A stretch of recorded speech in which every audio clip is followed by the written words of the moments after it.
So I want to begin by recognizing that we're here today, of course, on the Lekwungen-speaking people's territories, but very specifically in this part of the campus, it's the Ticha Mitsa family whose homelands and areas these are. And I know that because we've been working hard with the Songhees and Esquimalt to understand not just generally the nature of the Lekwungen-speaking people, but a little bit in more depth, who were the families and where did they live. And the Songhees youth have done a wonderful map that every time I'm going to speak in an event, I overlay their map on a map of the region to see specifically whose families' territories we're on and I'm on today.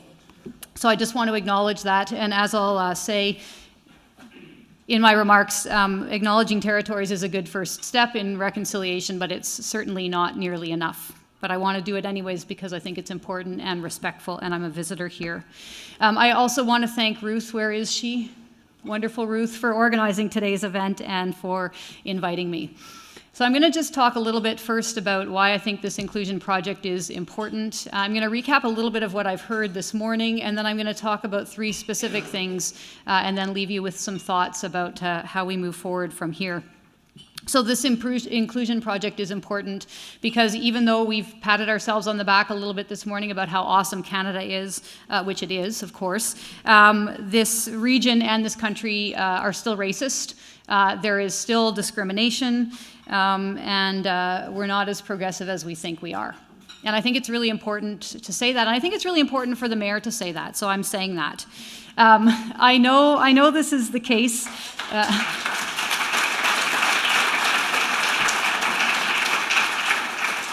I know this is the case because some of the things that we've undertaken at City Hall have received an absolute surprising, from my perspective, probably not from many of yours, a surprising amount of racist backlash and pushback. And one example, we've every year since I've been elected, we've had the rabbi come during Hanukkah to light the menorah.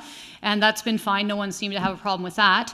But then when I invited the imam to come and mark Ramadan at our office in City Hall, and then I had the audacity to suggest, and I'll talk a little bit about this later in my talk about why it's important, to invite council and the community at the invitation of the imam to fast as a community with the Muslim community for one day during Ramadan. And I said that on the news and in the newspaper, and we did that. As a council, we fasted for a day. Oh.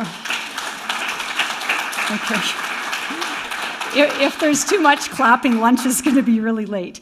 But I do appreciate it, of course. So we fasted for a day, and then we invited members of the Muslim community and others to come to City Hall for an evening to have an iftar dinner. And I learned that an iftar dinner is a dinner where community gathers to break the fast. And there was so much racist backlash in email, like, how dare you, how could you, blah, blah. It's like, really? Really? Yes, really, right here in our region. So the inclusion project that we're having today, that was the first inaugural one, and I congratulated Ruth for calling it the inaugural because that means it will continue. It's important for all of those reasons because these things still exist right here in our community and in our country. But also, we are yearning for connection, we're yearning for belonging, we're yearning to show solidarity. And I know that this is true because when the imam and I organized within 24 hours a memorial on the front steps of City Hall after the Quebec mosque shooting, we had so many people show up, the streets were blocked, the sound system wasn't large enough. There were 3,000 people who came down to City Hall just to stand together. So that gives me hope. That even on the one hand, there's racist backlash. On the other hand, we have a community that really is, I think, thinking at least in the right direction. So why else is this inclusion project important? It's important because between 2011 and 2016 here in our region, we saw a 38% increase of people from racialized minority backgrounds. That's significant, it's awesome, and it also is going to take some work to make sure that we are really truly inclusive and welcoming. The inclusion project is also important because the integration of newcomers into our communities is not only socially important, but as we've heard a little bit this morning, it's economically important. And it's economically important in a way that I don't think has been touched on yet. And I just want to cite some research that was done a couple of years ago through the Victoria Forum, which was an amazing event looking at inclusion and diversity in Canada in the 150th year. And it was hosted by the Gustafson School of Business. And the report from the forum notes, and this is a quote, that though there are barriers to achieving these goals, the goals of inclusion and diversity, it was found that a 1% increase, this is important, a 1% increase in ethnocultural workplace diversity led to 1% increase in productivity and a 2.4% increase in revenue. So if you hire a diverse workforce, you make more money. How is that bad? So that's another important reason for why the Inclusion Project and why now. So I just want to speak very briefly about some of the things I heard this morning and then launch into the three things that I'd like to say. Really want to emphasize, and I think this is something that many of us knew already, but important to have it re-emphasized, is the importance of intersectionality, so that we're all multiply positioned as we have these conversations. And as Ruth just said, also this is not just a meeting to talk and leave. We have to not just talk and leave things as they are. We have to have some doing. And the doing is already happening. I'm seeing that at my own table, and I know I'm seeing that at other tables as well. Ruth also said, and others have alluded to the fact that this gathering is about authentic stories and turning those stories through listening into action. And I think that's one of the themes that has emerged for me this morning and that I'm going to kind of move towards at the end of my talk. And I didn't write my whole talk this morning, but it has been made richer by all of the things that I've heard. But one of the things that's really important that's coming out is that the stories that we tell matter. The stories that we tell matter. The stories that we each tell matter. The former Prime Minister, the Honourable Kim Campbell, came to speak here in the region as a fundraiser for Bridges for Women. And she said something that I have not forgotten, and it resonated again this morning. She said, stories are the unit of human understanding. Stories are the unit of human understanding. And I'll just leave that to sift through your minds as I share the rest of my talk. And I'm going to come back to that at the end, the stories. So Ruth told me, and I love it, that my talk is called Newcomer Engagement and Canada's Inclusive Future. It's great when you get a talk title because then you can craft your remarks around it. But I want to flip that around. I want to talk first about Canada's inclusive future and then newcomer engagement. So my talk's going to focus on three areas. The first is reconciliation, because I don't think that we can do anything about newcomer engagement unless we start with reconciliation. Then I'm going to talk about a fantastic book called The Home We Build Together. It's by a British rabbi. And then I'm going to talk very briefly about one of his conclusions that I think we're already starting to see here today that I think is really important, the importance of working side by side rather than face to face. So I think to talk about Canada's inclusive future, we must begin with reconciliation. So what counts as reconciliation? Who counts? How do we do it? How is it led? What is the end game? What is the goal? These are all important questions that we've been asking in our region and indeed across the country. One of the things I've learned from working in the space of reconciliation is that if it's going to be real reconciliation, it must be Indigenous informed. But not only that, it must be Indigenous-led. Now, that doesn't mean that the rest of us have no role. It is our work, but we must not recolonize the decolonization process. And I'm just going to tell you a little bit about the work we're doing at the city to illustrate what I mean. So in our very kind of colonial way, in 2017, we thought that it's Canada's 150th. We better start taking action on reconciliation as a city. And so we declared it a year of reconciliation, and we went to the Songhees and Esquimalt nations, and that's the territory that the city of Victoria now occupies. And we said, we'd like to have a reconciliation task force, and we'd like to appoint these people, and what do you think? And they said, nope. No task force. The unit of decision-making in our culture is the family. So if you would like to do reconciliation with us, you have to create a family. Well, I was a bit uncomfortable. Well, I have a family. It's my mom and dad and my sister, and a different understanding of family. But we did that. We created a family, and it's comprised of myself and two of my counselors and appointees from the Songhees and Esquimalt nations and urban Indigenous people that they've also appointed. And in order to announce our family to the world, they asked that we hold a witness ceremony. And so on Aboriginal Cultural Festival in 2017, we held a witness ceremony in front of the museum as part of the festival to announce the family to the world and to have Indigenous witnesses come and witness the process of this family formation. And the job of the family is to listen. The job of the family is to share. The job of this family is to dig very deeply into what does it mean to have built a city quite literally on other people's bedrooms, homelands, kitchens, food gathering places. The family doesn't have a goal, it doesn't have an agenda. It's very, from a non-Indigenous point of view, it's very uncomfortable to participate. That's good. Should be. And when the family makes decisions, the first thing we need to do when we've come to a consensus as a family is go to the Indigenous witnesses, the Songhees and the Esquimalt Nation Chief and Council, and say, here's what we've been discussing. What do you think? What should we do? Are we on the right path? And you'll all know, of course, about the statue of John A. Macdonald and the fact that it was removed from the front steps of City Hall. And I want to talk about that, not in too much detail, because I'm sure you've all heard and read, but to talk about one of the reasons that I think we still have a long way to go in terms of reconciliation. So, of course, we removed that statue at the request of the Songhees and Esquimalt Nations, who wanted it to be safe to walk into their City Hall on their homelands. We removed that statue, not forever, just temporarily removed it so that we could have a larger community conversation about what's the right place and what's the right context for that to go. And after a year, let me repeat, after a year of conversation, contemplation, dialogue, really difficult conversations with the city family members, with the Songhees and the Esquimalt nations, the first thing we heard from the public when we removed the statue was, there was no consultation.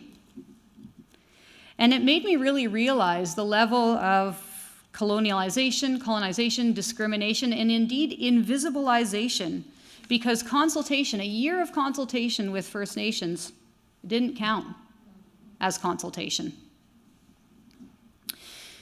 And I think that means we still have a long way to go. Dr. Pamela D. Palmater, she's a Mi'kmaq citizen, a member of the Eel River Bar First Nation in northern New Brunswick, and she's also chair of the Indigenous Governance Program at Ryerson University. She said in a panel that I was lucky enough to attend recently that if what you're doing feels easy, it's not reconciliation. So locally, moving forward, we're going to continue our work of the city family. We're going to refuse for it to be given an agenda. We're going to refuse for it to have to do written reports. We're going to refuse for it to have to conform to Western ways of doing business. And that's a challenge. I recognize that's a challenge. But if we're going to have real reconciliation here, it has to be done in an Indigenous informed way.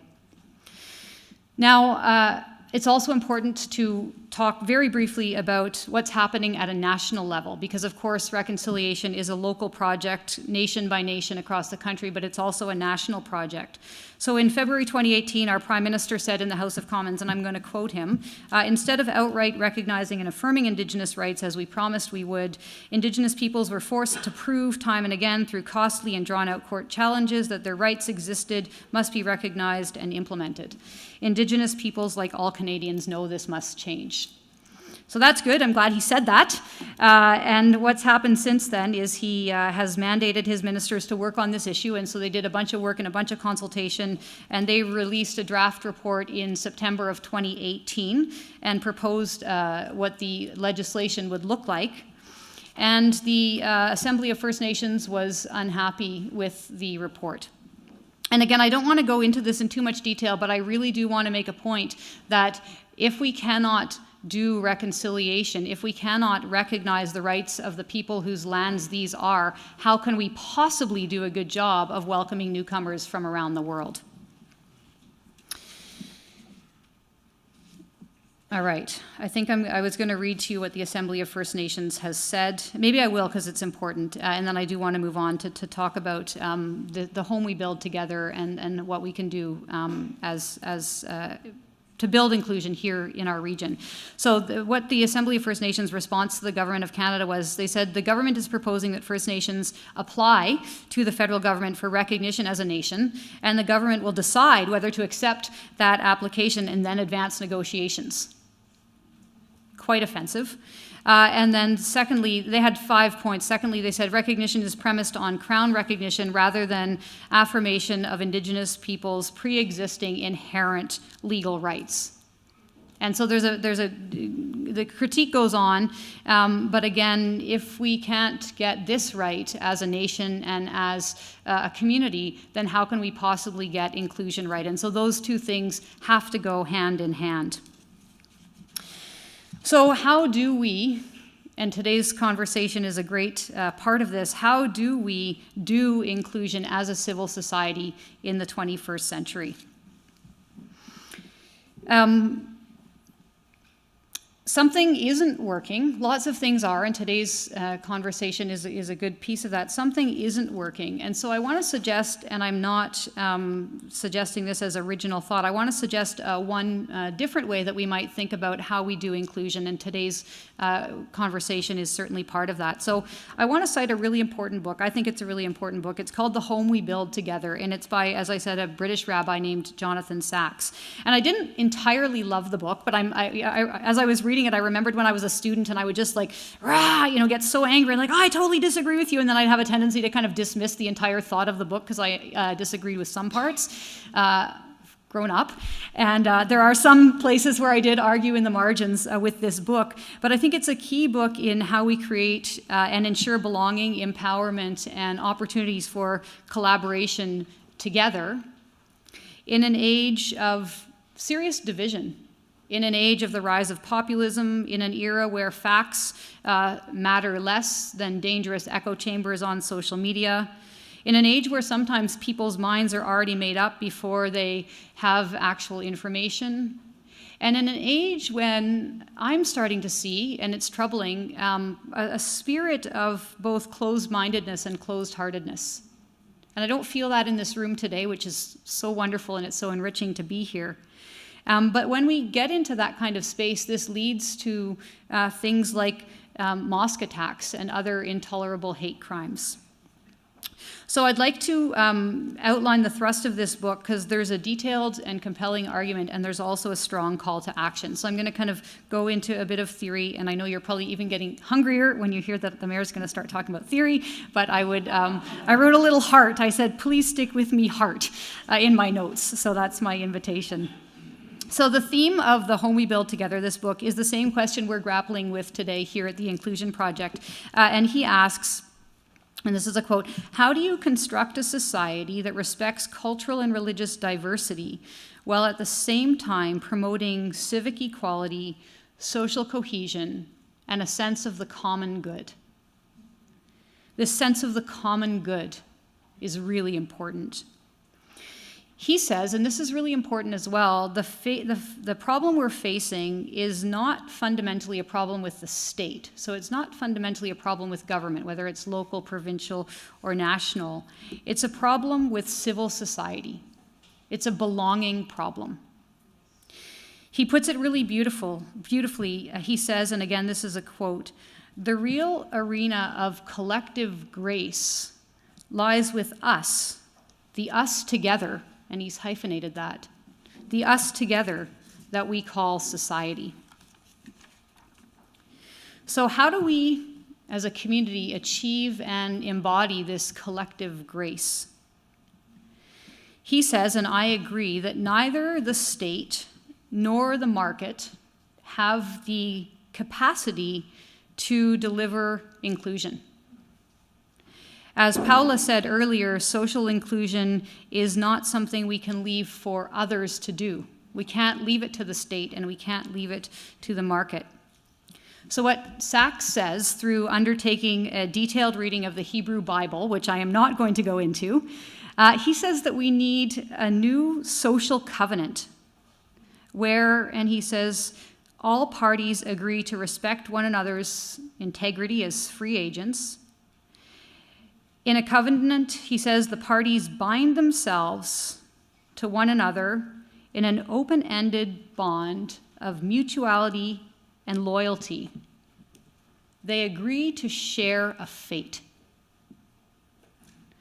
So I think this is critically important for our inclusion project. What fate do we all want to share? What do we want to create together with our differences as our assets? What can we create as a whole that's greater than each of us? What is the common good?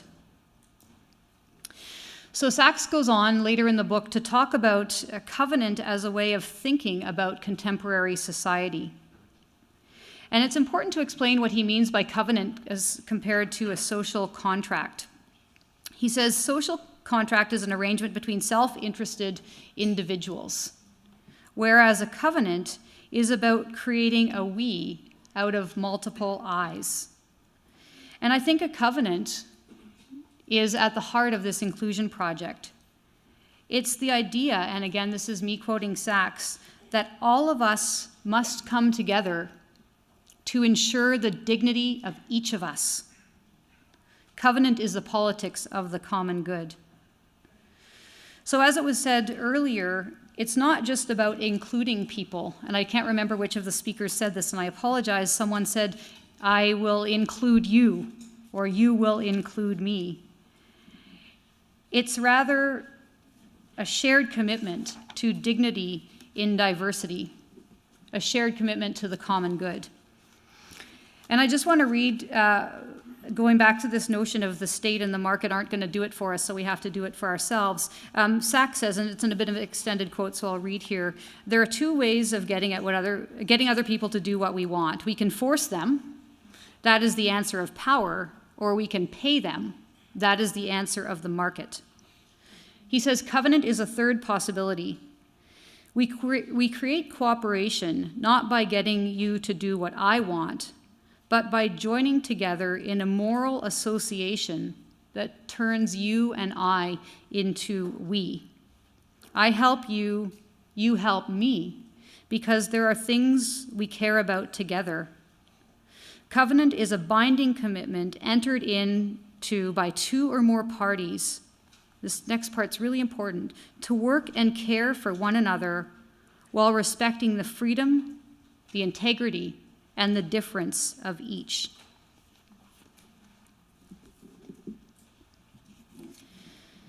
So I don't want to go on and on in this theoretical way, but I do want to emphasize that I think this idea of covenant, a shared fate, and a definition of the common good is a fresh approach to inclusion that we might want to consider. But how do we do this? How do we do this? Sitting around these tables talking is good. It absolutely is good. But I want to continue along Sachs' line of thought for just a moment. And I was going to read again, but I realize it's getting close to lunch, so I'll just sum up what he says in this part. He cites some research from Muzaffar Sharif, who did a study in 1954 by gathering a whole bunch of boys, 11-year-old boys, into a boys' camp. There were two groups of boys. They were deliberately separated. They didn't know that each other existed, and they each spent in their two groups 4 days, doing what boys do, playing games, and really being encouraged to grab a group identity. So one were the eagles, the others were the snakes. I don't remember, so I'll just make up snakes. And so they, have kind of 4 days of boy bonding. And then they were brought together and engaged in some competitive games, and there was a real sense of us and them. And then it didn't go very well.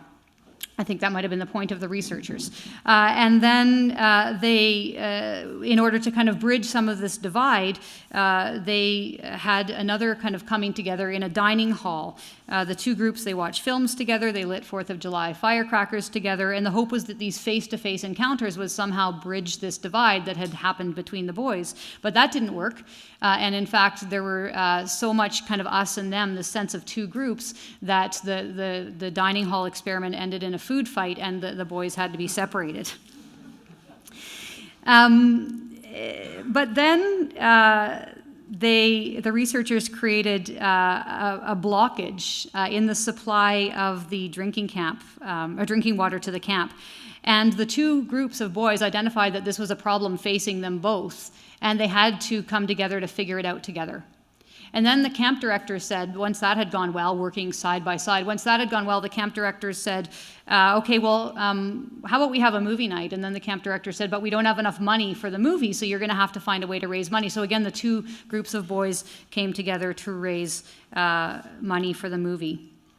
And so the point of all of this is that other studies have shown the same thing, but the conclusion may seem obvious, Sachs says, but he says it's nothing short of revolutionary.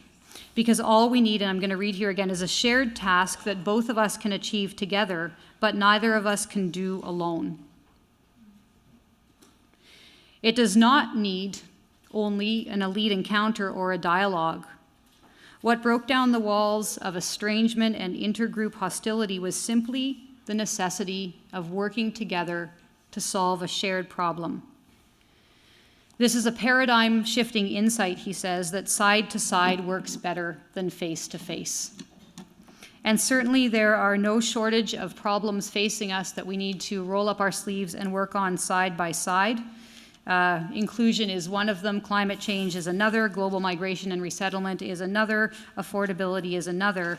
And so the key takeaway for me from today's conversations is, and from reading this book, is the need to work side by side, not just to talk face to face. And I'm going to give you really quickly a list of a whole bunch of examples that are already happening in our community. So the chief was here earlier. I don't know if he's still here. He mentioned the engagement activities that the police are doing. Well, they're doing more than that.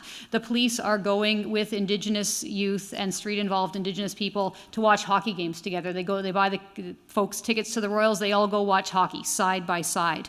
The police are also playing soccer side by side with the Muslim community.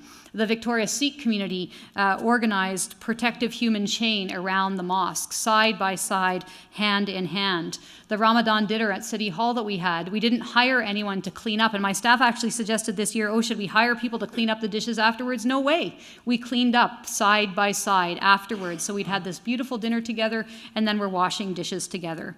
The City of Victoria Youth Council are working side by side, racialized and non-racialized youth, to organize a cultural fair at City Hall.